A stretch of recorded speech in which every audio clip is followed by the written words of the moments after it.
continuación, Tribuna Política. Estás viendo Extra TV.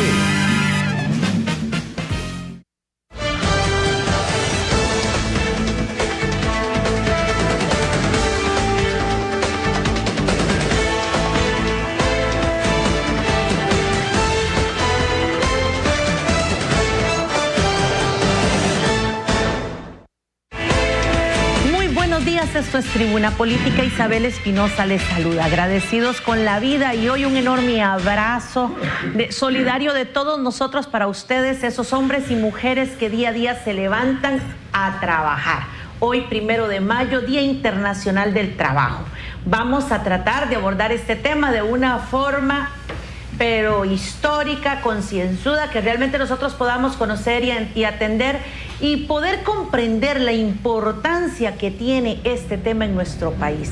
Quizás hoy les va a sorprender, pero me encuentro acompañada en esta mañana de dos personas que quizás ustedes dicen, ¿y cómo? Bueno, ¿cómo lo vamos a entender en el transcurso? Quiero darle la más cordial bienvenida a don Albino Vargas. Bienvenido, don Albino. Muchas gracias, un verdadero honor. Gracias, y al padre David Solano, quien está aquí con nosotros, y por supuesto a nuestro compañero de equipo, el señor Vladimir de la Cruz, que vamos a iniciar con él para que nos ayude históricamente a comprender la importancia de este día. Don Vladimir. Muy buenos días primero a todos. Complacido de tener a Albino y al padre David aquí. Albino, un gran dirigente sindical, en un día como hoy, muy importante. Esta fecha, 1 de mayo, quizás deberíamos verla en varias dimensiones, porque las tiene.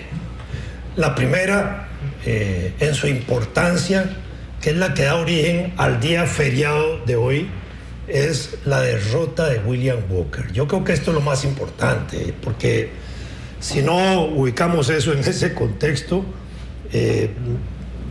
debilitamos en la celebración del 1 de mayo, porque la guerra de 1856-57, en la forma en que se libró, fue una guerra que permitió que Costa Rica siguiera siendo un territorio independiente, una nación soberana, un país libre, un país sin esclavos, porque el objetivo político de William Walker era esclavizar los pueblos de Centroamérica y anexar estos territorios a los intereses de los estados sureños esclavistas de los Estados Unidos.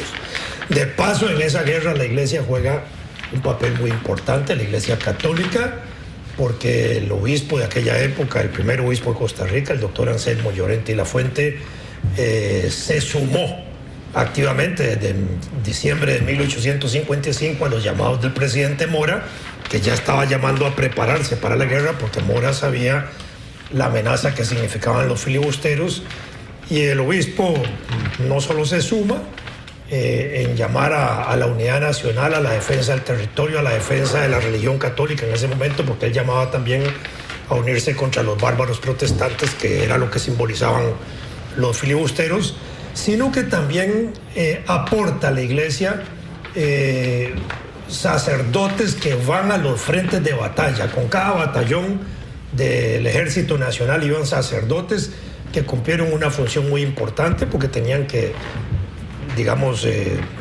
apoyar moralmente a los combatientes, apoyar a los heridos, dar los apoyos espirituales a heridos y fallecidos también durante el escenario de la guerra, de manera que jugaron un papel muy importante, y esto hay que decirlo también en un día como hoy, y sobre todo estando aquí el padre, pues nos recuerda también el papel de la iglesia en la guerra de 1856. De las batallas de 1856, para mí la más importante es 20 de marzo, porque es cuando se derrota a los filibusteros en Costa Rica y se les hace echados del territorio nacional y se les persigue por todo el territorio nacional, y el presidente Mora obliga a que se persiga por todo el territorio. Y aquellos que se encuentran en el territorio, en aquella época se permitía fusilar, y entonces se fusilaron unos cuantos filibusteros. Finales de marzo se cruza el territorio hacia Nicaragua. Ya Mora había dado la orden de cruzar desde mucho antes, ir a liberar Nicaragua, porque ahí estaba Walker. 11 de abril, porque no nos vamos a detener en esta fecha, se derrota a William Walker en la batalla de Rivas. Se le persigue, no se le captura, se le persigue por Nicaragua. La peste del cólera nos obliga a regresar. Varios meses después regresamos otra vez al escenario de la guerra y se continúa peleando con él hasta 1 de mayo de 1857, cuando se rinde ante un capitán de navío norteamericano, Davis, y con eso él se salva de ser fusilado en ese momento, pero la derrota de Walker, la rendición de Walker, es lo que le pone fin al escenario de la guerra, que ya en esa segunda etapa de la guerra era de carácter centroamericano, porque estaban participando ejércitos de Centroamérica bajo la conducción del general Joaquín Mora Porras, hermano del presidente, que era muy importante, y el presidente estaba en el campo de batalla, que es otra cosa muy importante. Entonces, en octubre del año de 1857, el presidente Mora estableció que el 1 de mayo era un día feriado nacional para recordar y celebrar la derrota de los filibusteros norteamericanos y con ello afirmar libertad, independencia, soberanía, autonomía nacional, etc. Ese es el primer significado que tiene esta fecha. El segundo, que es hoy también el que tiene un relieve importante y quizás se destaca más que este otro, lamentablemente, es el 1 de mayo como Día Internacional de Lucha de los Trabajadores. El 1 de mayo surgió en el resultado de las luchas obreras y sociales de los trabajadores europeos y de Estados Unidos durante el siglo XIX. Esto culmina en huelgas para rebajar la jornada de trabajo, que era su objetivo fundamental. El 1 de mayo de 1886 se realizaron grandes huelgas. Terminó más bien un ciclo de grandes huelgas que se venían dando en Estados Unidos especialmente. ¿Por qué el 1 de mayo? Porque los 1 de mayo de cada año se discutían los contratos laborales de manera directa entre trabajadores y patronos. Entonces la consigna del 1 de mayo de 1886 fue la jornada de 8 horas de trabajo. Eso se logra en esa fecha casi en un 80% de los trabajadores, de los cuales había más de 500,000 en huelga en aquella época. La huelga continuó unos días más y resultaron algunos heridos y muertos en sucesos unos días después, y motivo de esto capturaron a los líderes de la lucha del 1 de mayo de 1886, que fue organizada por los Caballeros del Trabajo, que era una organización de carácter anarquista, y por la Federación Americana del Trabajo, que todavía existe como organización, y en ese sentido los llevaron a juicio, los mataron casi a todos, y esto dio origen a considerarlos los mártires de Chicago, como se les llama a estos distinguidos luchadores obreros norteamericanos. En 1888, el movimiento obrero norteamericano decide volver a la lucha para el 1 de mayo de 1890 para establecer la jornada ahí donde no se había logrado. Y mientras tanto, en Europa, 2 congresos obreros de carácter socialista en 1889 acordaron sumarse a la lucha obrera de los Estados Unidos, pero uno de los congresos que se había reunido en la Sala Petrel en París, acuerda que el 1 de mayo de 1890 se establezca como una fecha a celebrar a perpetuidad, donde cada 1 de mayo, y este es el símbolo más importante de esa fecha, los trabajadores pudieran hacer un balance de las luchas realizadas en el año que ha transcurrido y al mismo tiempo presentaran una plataforma de lucha para el año venidero. Y a partir de 1890 se empieza a celebrar el 1 de mayo con ese carácter. En Costa Rica se había constituido en 1909 el Centro de Estudios Sociales Germinal con Joaquín García Monge, Omar Dengo, Carmen Lira, José María Celedón Brenes, el autor de la letra del himno nacional, y otros distinguidos intelectuales. Un centro que propiciaba la capacitación y la organización de los trabajadores. Ellos impulsan la creación de la Confederación General de Trabajadores, que fue la primera organización sindical nacional única y unitaria en todo el país. Y esa organización, que se funda a principios de 1913, convoca a la celebración del 1 de mayo en 1913, que se realiza con gran pompa en toda la ciudad capital. El discurso más importante que se dio ahí, bueno, hubo varios discursos, pero el más importante celebraba la noche de ese día fue el de Joaquín García Monge.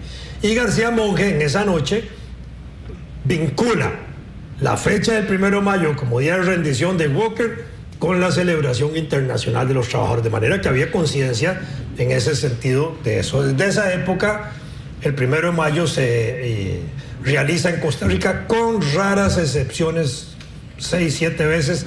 Desde 1913 no se celebró como se hace ahora, ¿verdad?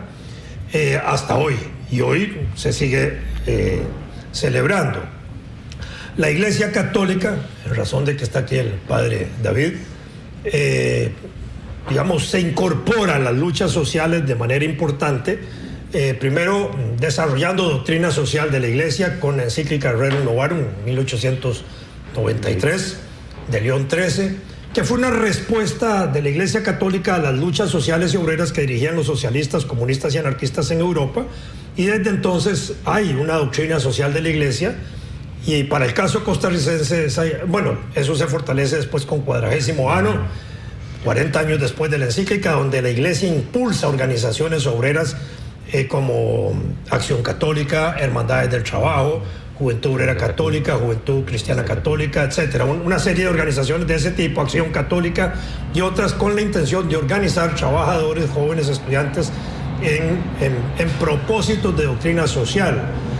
En 1955 el Papa Pío XII, el 1 de mayo de ese año, incorpora en las celebraciones religiosas católicas la celebración del 1 de mayo como Día de San José Obrero, y le da un carácter a San José de protector de la familia y de los trabajadores, y desde esa época, 1955, se celebra con participación de la Iglesia la celebración del 1 de mayo separadas. En el caso nuestro, costarricense, el 1 de mayo se celebra hasta 1931, organizado por movimientos independientes, sindicales, las organizaciones sindicales existentes, reformistas, socialistas y anarquistas de esa época. A partir del 31, impulsado por los comunistas. En la década del 40, esa década gloriosa donde la Iglesia Católica se alió al gobierno y al Partido Comunista para hacer las reformas sociales, el Partido Comunista fue el motor de la celebración del 1 de mayo. Finales de los 40 y principios de los 50 se empiezan a desarrollar movimientos social cristianos como partidos políticos, pero que empiezan a expresarse en el movimiento sindical, que dan origen a las organizaciones Confederación, la Obrera Cristiana y la Campesina Cristiana en 1958, después la Confederación Obrero Campesina Cristiana a principios de los 60, y en ese momento ya la Iglesia, declarando el 1 de mayo como Día de San José, se incorpora activamente con manifestaciones organizadas por sindicatos, ahora sí, social cristianos, que empezaban a aparecer en Costa Rica, más los sindicatos progresistas de izquierda y otros que participaban, y desde esa época se realizan las actividades del 1 de mayo en Costa Rica de esa forma. Y la tercera dimensión que tiene hoy la celebración del 1 de mayo es la elección del directorio legislativo, que es el grupo que dirige la Asamblea Legislativa por un año, de 1 de mayo a 30 de abril, en lo que se llama legislatura parlamentaria. Esta actividad se realiza desde 1890, el 1 de mayo, de manera que esto es un protocolo muy importante, porque lo que se elige es al presidente de la Asamblea, que es el tercer hombre o persona en posibilidad de suceder al presidente de la República en ausencia del presidente y los dos vicepresidentes. No es un nombramiento cualquiera, es un nombramiento muy importante. Eso es lo que nos reúne hoy. Antes, el 1 de mayo se agregaba el informe del presidente a la Asamblea Legislativa, que se ha trasladado al 2 de mayo. Esa es la esencia, digamos, de la celebración que tenemos hoy.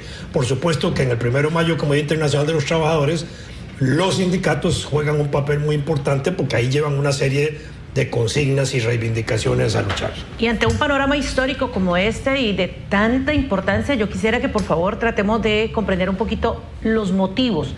Digamos, yo quiero agradecer públicamente al padre David, al señor Albino Vargas, que están con nosotros. ¿Por qué? Porque casi siempre en los medios de comunicación le damos mucho énfasis, y no es porque sea menos importante, por favor, es muy importante, como bien lo acabamos de escuchar, el trabajo que se está realizando en este momento en la Asamblea Legislativa.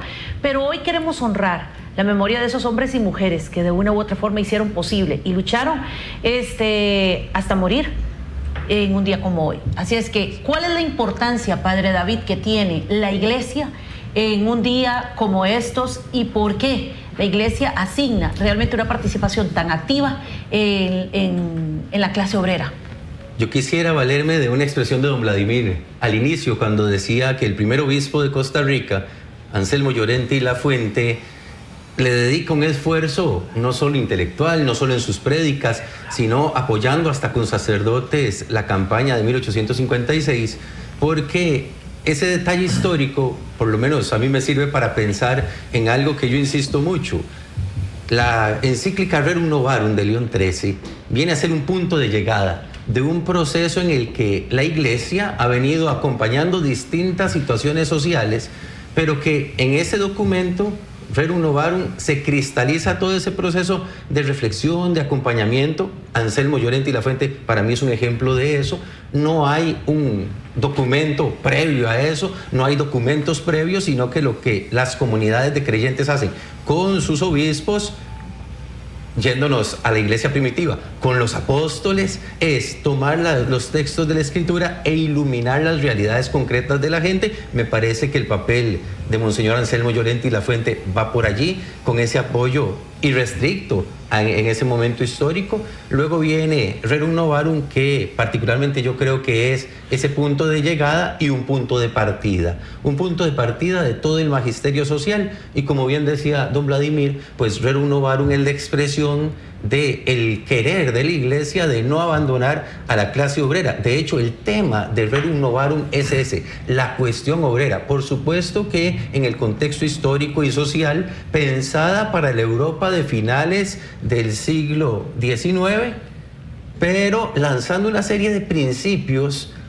éticos y de valores para regular la vida de las personas y de los obreros. Padre, disculpe que lo interrumpa. El obispo Bernardo Augusto Til es el que le toca divulgar la Rerum Novarum en Costa Rica y publica lo que fue la Carta Pastoral número 30 del justo salario de los obreros campesinos y desposeídos de bienes de fortuna, así la llamaba, sí, donde defiende el derecho a la huelga, el derecho a la organización sindical y el derecho a un justo salario. Y hace Bernardo Augusto Til, en ese momento histórico, una aplicación interesantísima del Rerum Novarum para la realidad costarricense, señalando que el salario que recibían los obreros en ese momento no alcanzaba para sus necesidades ni las de sus familias. Allí es donde acuña la expresión del justo salario que está en Rerum Novarum, pero aplicándola a la realidad costarricense, con un genio interesantísimo, porque toma datos de la época, de la moneda que se utiliza en la época, toma datos del contexto histórico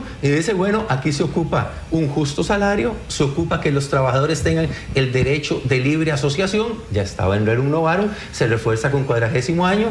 Quisiera decir aquí, entonces, la Iglesia no se desentiende de las situaciones de los obreros, y como bien señalaba ahora don Vladimir, en el contexto histórico es en 1955. Perdón, para terminar con Til. Importante es que Til se enfrenta al gobierno de José Joaquín Rodríguez, que se le viene encima por ese documento en defensa de los trabajadores. Bueno, y las cartas vienen, las cartas de los ministros de gobierno contra el obispo Til son fuertísimas, están publicadas y se pueden consultar en distintas obras. Ojalá que pudiéramos darle tiempo a reflexionar sobre el pensamiento de Monseñor Til, y luego la Iglesia empieza ese proceso de acompañamiento a la clase obrera. En 1955, a nivel universal, se instituye la fiesta de San José Obrero para nombrarlo custodio de las familias y de los trabajadores, quizás recuperando aquella figura de San José, custodio de Jesús como padre legal, y el Papa invoca esa figura para poner a San José a proteger a los trabajadores. Insiste el magisterio social una y otra vez en los derechos de los trabajadores, también en sus deberes en el mundo del trabajo, y particularmente en la Iglesia Católica Costarricense creo que hay hitos que hay que recuperar. Si bien es cierto, se trabajó mucho con Juventud Obrera Católica, no se puede obviar que lo que hoy es la Confederación General de Trabajadores, Rerum Novarum, nació como un sindicato, entre comillas, cristiano, ¿verdad? Y luego pues pasaron cosas en la historia en las que desde nosotros la Iglesia perdimos un poco el rol protagónico en el acompañamiento, y ahora hemos vuelto a encontrarnos, y por eso es un gusto estar con don Vladimir acá, con Isabel, con don Albino, con quien hace rato venimos compartiendo espacios de reflexión, espacios académicos también, porque lo hemos invitado a mis cursos de doctrina social en el seminario, y creo que es la manera de ir recuperando ese legado histórico que particularmente en Costa Rica tenemos como Iglesia. Y en las homilías del 1 de mayo tradicionalmente los obispos le han dedicado la temática a uno o varios temas de carácter social, y creo que hoy no será la excepción. Habrá que esperar qué nos tiene preparado el señor arzobispo ahorita en la misa de 8 en la catedral. Por supuesto que sí. Nosotros aquí vamos a hacer una pequeña pausa para regresar con don Albino Vargas para ver, realmente escuchamos desde las 7:03 de la mañana que iniciamos con este espacio las luchas que se han dado a través de la historia. ¿Han sido todas? ¿Realmente hemos logrado todo lo que se necesita? ¿O se continúa dando la lucha para la clase obrera? Con eso regresamos con don Albino. Ya volvemos.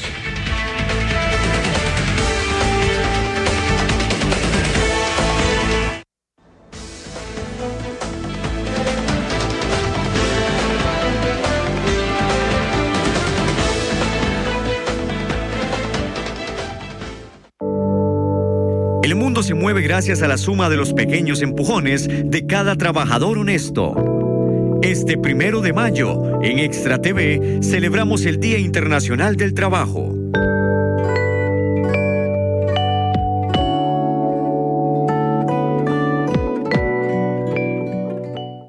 Banco General presenta.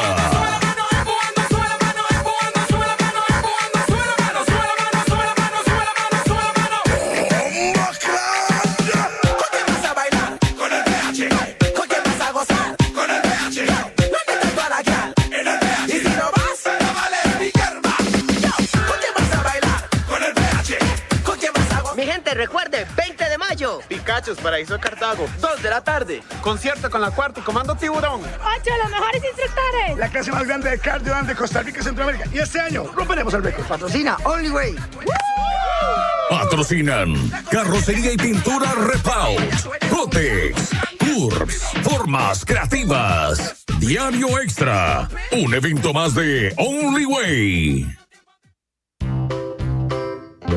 Convivamos con los animales silvestres. Los cocodrilos tienen una mordida poderosa. Pueden comer casi cualquier cosa. Si los alimentamos, alteramos su comportamiento, pierden el miedo y se acercarán por más comida y nos podrían atacar. No los alimente, respetemos su hábitat para que se mantengan alejados. Convivamos con los animales silvestres, no los alimente.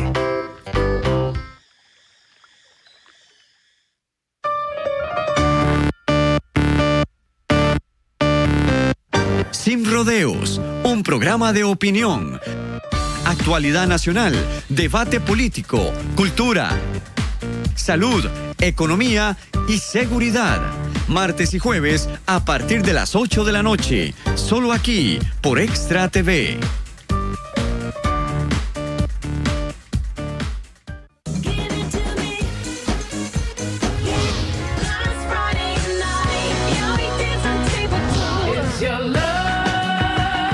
Toda la música de tus artistas favoritos en un mismo lugar. Especiales musicales.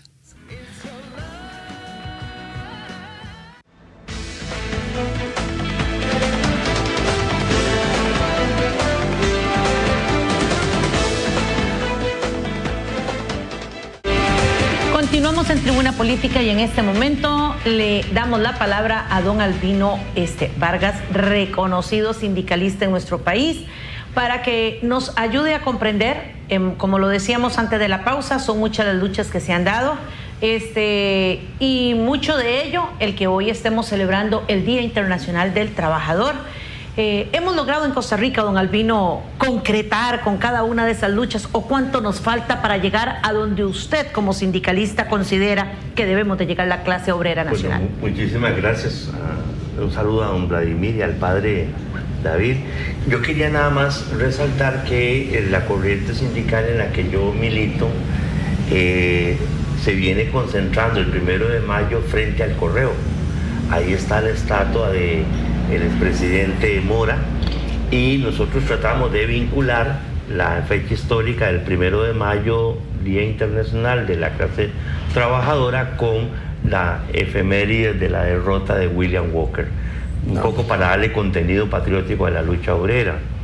Y para entender por qué la concentración en el Correo.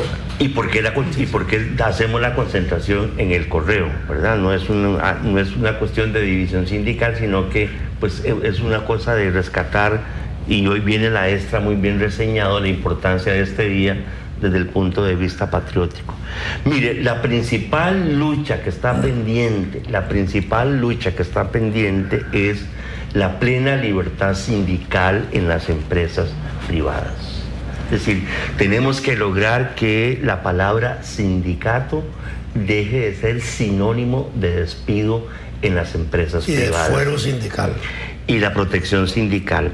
Hoy vamos a tener un acontecimiento histórico ahí en el Correo. Hoy vamos a recibir a obreros bananeros de Sarapiquí y obreros bananeros de Siquirres. Se van a juntar en San José en no sé cuántas décadas. Pero perdón, llama la atención. Un detalle.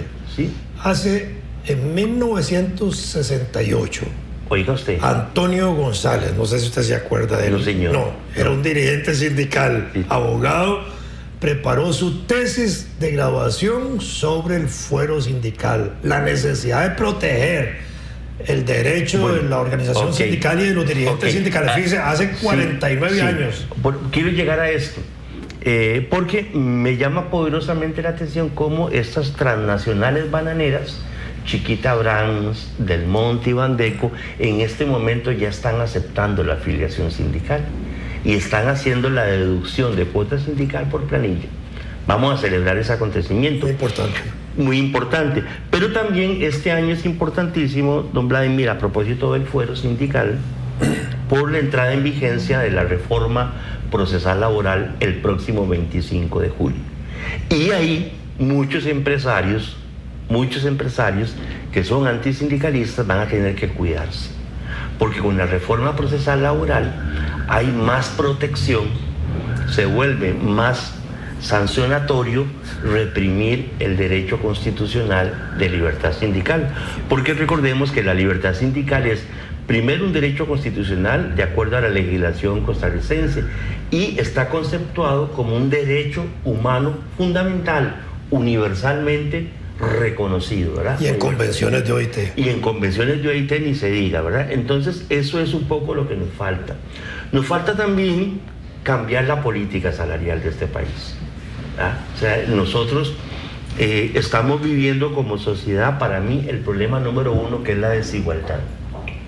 Y está demostrado por nuevos estudios económicos que la desigualdad más bien contrae la actividad económica, más bien atrofia el desarrollo del aparato productivo, porque al haber menos dinero en los bolsillos de la clase trabajadora, hay menos transacciones mercantiles, hay menos dinamismo en la economía, esta se contrae y la plata se concentra obviamente en pocas manos.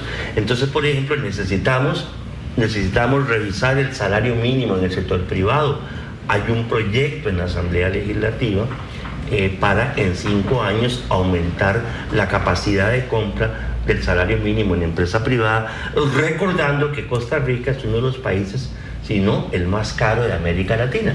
Entonces fíjese usted que en este momento un trabajador con salario mínimo que está en 293,000 pesos tiene que alquilar una casita para vivir él y digamos 2 chiquitos o 3 chiquitos, prácticamente la mitad se le va en el alquiler, porque un alquiler de una casita decente o relativamente decente no baja de 100,000, 110,000, 120,000 pesos. Entonces están yendo la mitad del salario mínimo solo en el alquiler de la casa. Entonces hay que revisar la política del salario mínimo. La Asamblea Legislativa podría aprobar 2 o 3 proyectos de ley que no implican ningún riesgo para los empresarios, por ejemplo, para hacer más fuerte la fiscalización de las violaciones al salario mínimo. Oiga estos datos que son espeluznantes, ¿verdad? En estos momentos en nuestro país, solo al 39% de la persona trabajadora asalariada se le pagan los derechos laborales mínimos completos, aguinaldo, vacaciones, horas extras. A un 43% de esas personas asalariadas se le paga a medias. Y hay un 18-20% que no se le respeta ninguno de esos derechos laborales mínimos. Entonces necesitamos fortalecer la inspección de trabajo, por ejemplo. Necesitamos que existan los sindicatos en las empresas privadas para pasar a un nuevo modelo de desarrollo de la democracia en Costa Rica. Además, a cerca de 300.000 trabajadores no se les paga la caja. Sí, exactamente, en ese 18%. Sí, claro.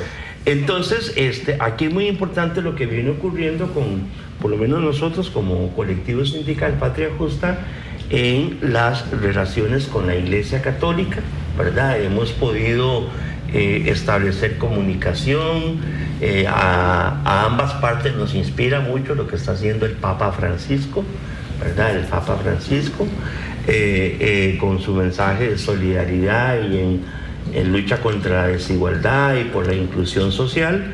Y entonces, pues hemos creído que la doctrina social de la Iglesia ofrece contenidos importantes para una renovación del mensaje sindical en el país, que como usted sabe, pues los sindicatos aquí hemos sido muy satanizados, ¿verdad? Hemos sido muy vilipendiados, hemos sido calumniados, injuriados, difamados, y en Costa Rica, para algunos sectores políticos, para algunos sectores económicos, para algunos incluso sectores mediáticos, a excepción de, bendito Dios, del Grupo Extra, para algunos sectores mediáticos los sindicalistas somos casi capos de mafia, ¿verdad? Capos de mafia, así se nos ha vendido ante la sociedad. Entonces, nosotros pues en este 1 de mayo, ¿verdad? El 1 de mayo, que es impresionante cómo honramos como clase trabajadora la herencia de los mártires de Chicago, y aprovecho para agradecer públicamente a don Vladimir que nos está regalando este libro. Me imagino que es de reciente... No, es la segunda edición. Es la segunda edición, Los Mártires de Chicago, y el 1 de mayo de 1913. Porque el 1 de mayo de 1913 fue la primera vez que en Costa Rica se celebró un 1 de mayo. ¿Verdad? En 1913, a pesar de que ya venía desde 1886 y 1890 la declaración de que en el mundo se celebrara el 1 de mayo como Día Internacional de la Clase Trabajadora. Nos va a refrescar mucho don Vladimir, y para nuevas generaciones de sindicalistas esto va a ser de mucha utilidad. ¿Cuáles son los principales retos que tenemos en Costa Rica en este momento, de parte de los sindicatos? Y quisiera, una vez que usted lo diga, de parte de la Iglesia. Yo le digo tres. Los principales retos. Tres porque son muchos. Uno, tenemos que salvar el sistema de pensiones IBM de la Caja. Tenemos que salvarlo. O sea, hay irresponsables que están todavía en el comando de la Caja, que lo llevaron a tener en este momento un hueco en sus finanzas de 1 millón de millones de colones. 1 billón. Eso es catastrófico, ¿verdad? Y por eso se lo quieren cobrar a los trabajadores exactamente dentro de un mes. Si no hacemos algo, el 1 de junio, en empresa privada, en el sector público y trabajadores independientes le van a rebajar el 1%. Como quien dice, para esconder debajo de la mesa ese tortón. Entonces hay que hacer algo ahí. Una de las cosas más importantes desde nuestra perspectiva es preservar una serie de servicios públicos concebidos para el bien común, que algunos quieren insistir en su privatización. Me refiero a la refinadora costarricense de petróleo Recope, que es estratégica para el desarrollo energético del país, para el cambio a las energías limpias. Para enfrentar el cambio climático necesitamos que siga Recope en manos del Estado, patrimonio público, como también nos oponemos a que haya 1 kilovatio más de privatización de energía eléctrica. Estamos en contra de eso y vamos a seguir insistiendo en eso, en el desafío del agua también. El desafío del agua es fundamental. El agua ya no es como nos decían en la escuela, que era un recurso inagotable, ¿verdad? Las fuentes de agua tenemos que preservarlas, y la mejor es que sean como patrimonio público. Nosotros seguimos creyendo, ¿verdad?, en que hay que cambiar el sistema tributario costarricense. Hay que transformarlo radicalmente, hay que hacerlo progresivo, y ahí estamos participando de corrientes internacionales muy importantes que están por propiciar que las Naciones Unidas establezca el Instituto Fiscal Internacional, así como hay Organización Mundial de la Salud, Organización Internacional del Trabajo, Organización de Derechos Humanos, la UNICEF para los niños, la FAO para la agricultura, que también se establezca un organismo especializado para una política tributaria global más justa que controle, por ejemplo, los paraísos fiscales, ¿verdad? Y en Costa Rica pues ya tenemos ese tortón con los papeles de Panamá, ¿verdad? Ya hay ticos embarrados que se roban la plata y se la llevan para el exterior. Entonces nosotros necesitamos transformaciones fundamentales en el sistema tributario. Y finalmente, pues que todos los sectores fortalezcamos el diálogo social, que aquí muy importante la Iglesia nos va a ayudar mucho, porque con la reforma procesal laboral el diálogo social se convierte en un elemento fundamental para buscar la armonía obrero-patronal, el pleno respeto a los derechos laborales, en combinación directa con la necesidad de las empresas de existir, de no ser barridas por peticiones exorbitantes de los sindicatos que se vayan a desarrollar en las empresas privadas, y el diálogo social va a ayudar mucho en ese sentido. Muy bien, Padre David, principales retos desde la Iglesia. Desde la Iglesia, principales retos, creo que fundamentalmente hay uno que nos haría pensar en aquellos mecanismos que en una época muy concreta, Iglesia, gobierno, Partido Comunista, otros sectores que también estuvieron involucrados, generaron un acuerdo social básico para tener el país que nos permitió colocarnos en temas de salud, en temas de educación, con indicadores bastante buenos. Yo creo que en ese proceso nosotros hubo una época, 80s para acá, en la que como país dejamos de lado el principio del bien común, de la doctrina social de la Iglesia, y comenzamos a pensar en los bienestares particulares, lo llamo yo. Creo que necesitamos, en primer lugar, volver a posicionar el bien común como horizonte de nuestra sociedad, donde la mayor cantidad de sectores y de actores posibles nos encontremos y tratemos de echar para adelante y sacar para adelante este país. El tema de la desigualdad sigue siendo una situación compleja, particularmente desde la doctrina social de la Iglesia. Yo creo que es una poca aplicación del principio de la subsidiariedad, en el que se sostiene en el magisterio social que una entidad mayor en la sociedad, pensemos en el Estado, tiene que intervenir solo y únicamente en las tareas de aquellas entidades menores. Pensemos en asociaciones de desarrollo, pensemos en comités comunales que pueden hacer todo lo que les corresponde, y solo en lo que no pueden, que el Estado subsidiariamente les colabore. Nosotros ese principio lo sabemos, lo tuvimos presente la década de los 40, 50, 70 y lo dejamos perdido junto con el bien común. Entonces yo creo que el principal reto es generar un humus, por así decirlo, que sirva de inspiración desde los principios y valores de la doctrina social de la Iglesia. Esto no quiere decir que vamos a imponerlos, sino que requiere un proceso de diálogo. Y en el diálogo pues hay que aprender a escuchar más que hablar, a escuchar mucho los distintos sectores, a encontrar los acuerdos que necesitamos, también a poner en claro los desacuerdos que tenemos. No es necesario que todos estemos de acuerdo en todo en esta sociedad, menos en esta sociedad costarricense tan plural de esta época que nos está tocando vivir, pero sí lograr una agenda mínima de acuerdos, y luego pues yo creo que de parte de la Iglesia un acompañamiento más fuerte, más sentido a ciertas realidades sociales, por el único hecho de que las realidades sociales las experimentamos, las vivimos las personas. Nada hay humano que sea indiferente al camino de la Iglesia, y yo creo que allí es donde hay que conjuntar caminos. También creo que el otro desafío fuerte es pensar en el proyecto de país que queremos realizar. Parece que suena trillado, pero no hemos logrado generar esos acuerdos en un mínimo de dónde queremos colocar este país, creo yo, porque cada quien tiene sus agendas particulares. Y entonces, al haber agendas particulares, todos trabajan por su agenda.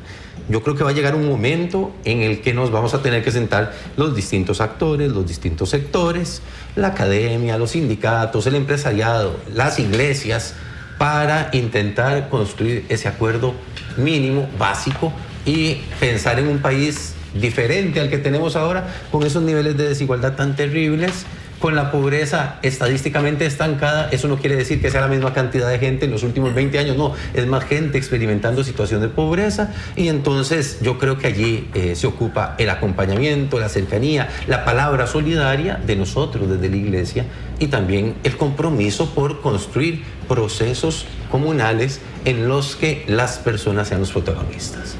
Don Vladimir. No, muy importante sus palabras, padre Solano, porque la historia nacional está hecha con grandes pactos y de muchos pactos que, aunque no aparezcan como grandes, que también contribuyen a desarrollar el sentido democrático y de justicia social que tenemos. El primer pacto, el pacto fundamental social interino de Costa Rica, o pacto de concordia, así se llama la primera constitución de diciembre de 1821, que permite empezar a organizar la sociedad cuando acabamos de salir del colonialismo español.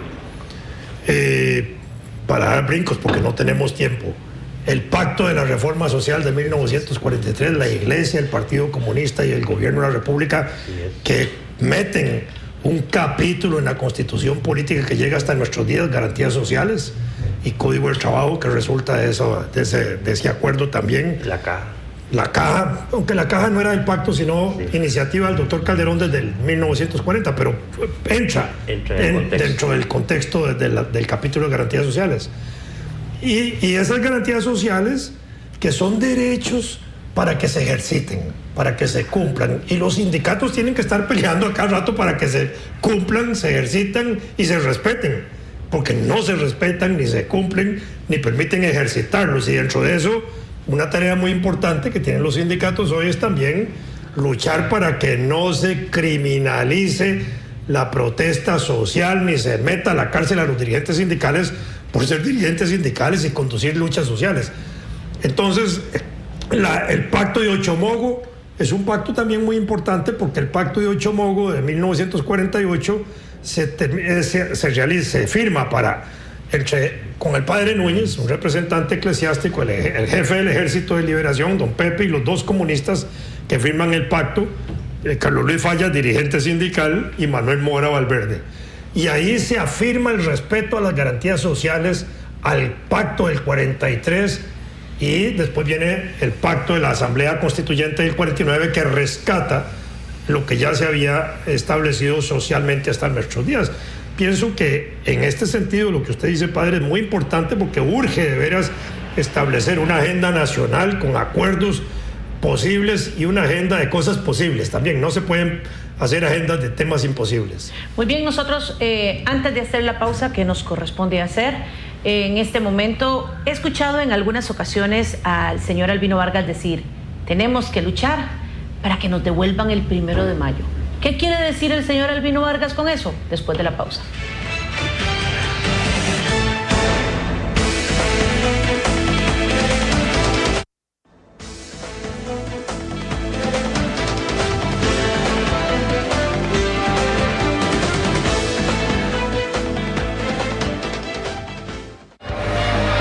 Toda la actualidad de los clubes de la Primera División.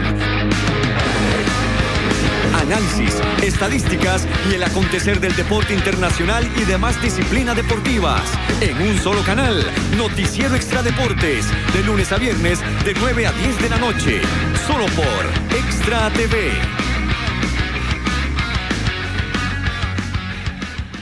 Somos A Media Mañana, un programa lleno de entretenimiento, artistas nacionales e internacionales. Y le tendremos una hora de información para que usted se entere de todo lo que pasa en nuestro país y fuera de nuestras fronteras. Y por supuesto estaremos a media mañana por las calles. Así que ya lo sabe, tenemos una cita de lunes a viernes desde las 10 de la mañana y hasta las 11. Además tenemos redes sociales para que usted sea parte de nuestro programa, porque somos A Media Mañana.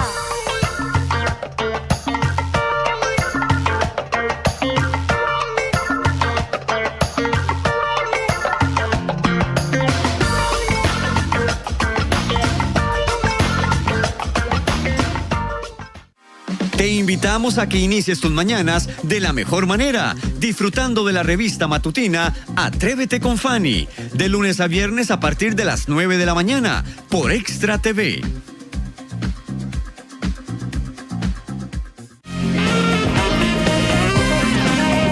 Estás viendo Tribuna Política. Más adelante, música.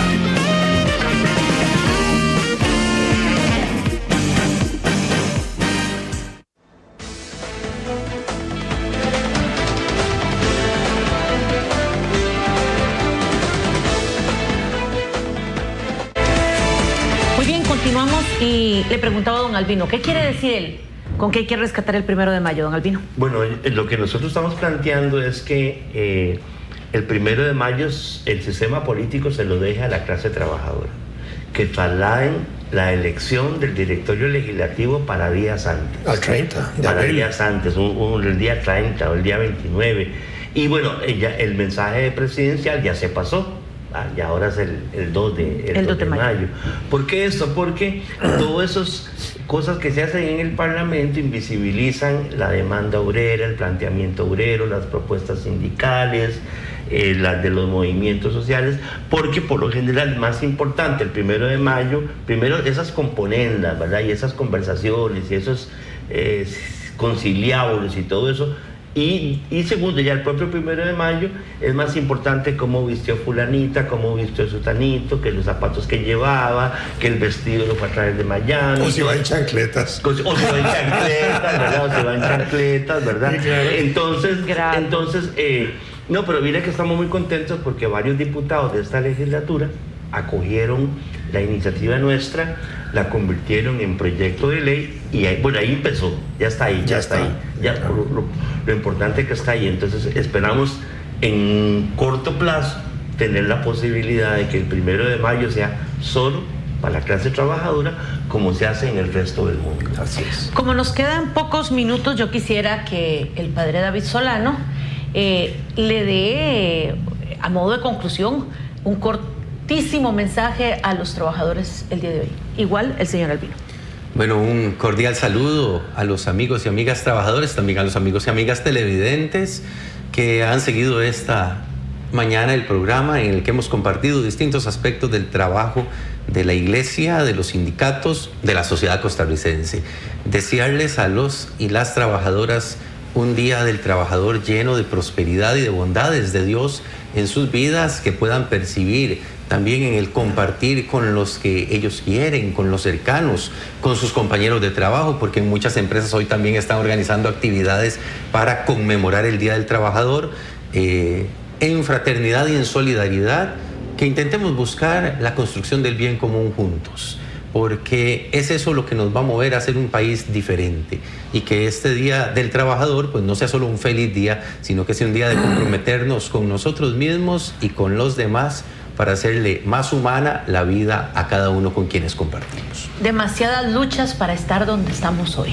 Don Albino. Sí, yo lo que le quiero decir a los compañeros trabajadores y a las compañeras trabajadoras, que tengan presente que estar en un sindicato es usar la democracia, que afiliarse a un sindicato, ser socio de un sindicato, ser dirigente, delegado sindical, es un derecho constitucional profundamente democrático que nos da la ley, que nos da el derecho internacional, que es un derecho humano universal, que no les dé miedo buscar un sindicato para afiliarse a él, porque precisamente así también desde el punto de vista obrero se desarrolla la democracia, fortaleciendo los sindicatos.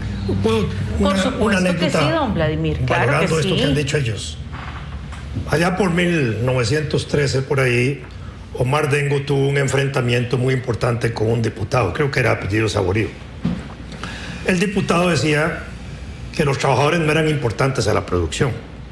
Entonces Omar Dengo le puso un ejemplo, diciéndole: mire, supongamos, señor diputado, que hay un patrono muy bueno, extraordinariamente bueno, que se lleva a todos sus trabajadores a pasear en un barco un día, y resulta que naufragan y van a dar una isla donde dichosamente todos se salvaron, y estaban el patrono, único patrono, y todos los trabajadores de su empresa. Y entonces el patrono habla a los trabajadores y dice: mire, estamos aquí en la isla, vamos a organizar la producción otra vez, muy bien. Un día tanto se muere un trabajador, la producción sigue. Un día tantos se muere otro trabajador, la producción sigue. Un día tanto se murió el patrono, el único que había, y la producción continuó. Para decir don Omar Dengo que el proceso del trabajo descansaba fundamentalmente en los trabajadores, que eran los hacedores de riqueza y que en ese sentido, decía Omar Dengo, no se necesitaban los patronos. Yo no estoy diciendo que no se necesiten los patronos hoy, nada más estoy diciendo que valorando que el trabajo humano, el trabajo organizado de los trabajadores es el que produce la riqueza social del país. Y eso es muy importante. Por supuesto que en el sistema económico que tenemos hay una alianza capital-trabajo y Estado. Pero el trabajo sigue siendo fundamental para la generación de la riqueza y es el trabajo humano.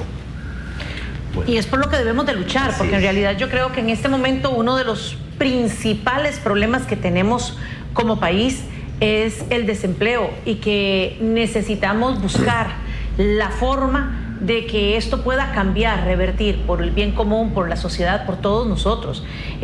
Agradecer a Dios, a la vida, a cada uno de ustedes, porque nos permiten a nosotros celebrar un día como hoy, no solo decir trabajando, sino que literalmente agradecidos con que podemos trabajar, donde hay muchos en sus hogares que hoy lamentablemente no pueden decir lo mismo. Yo quisiera agradecerle a don Vladimir, al padre David Solano, a don Albino Vargas y decirles que la lucha no se termina, las luchas siempre hay un motivo, una razón para volver a empezar. Y que mientras haya injusticias sociales siempre habrá lucha social. Siempre habrá lucha social. Y yo creo que eso... A ver, don Albino. Y siempre en la lucha social estaremos los sindicatos. Pues muy bien, y por lo que veo una participación activa de la iglesia, porque por lo que veo muy activa la iglesia en las diferentes luchas, así es que mil gracias, muchísimas gracias a ustedes, les esperamos mañana a las 7 de la mañana con la información de lo que sucede hoy o de lo que va a suceder hoy en el nombramiento del directorio de la Asamblea Legislativa. Que pasen un lindo día y a celebrar todos.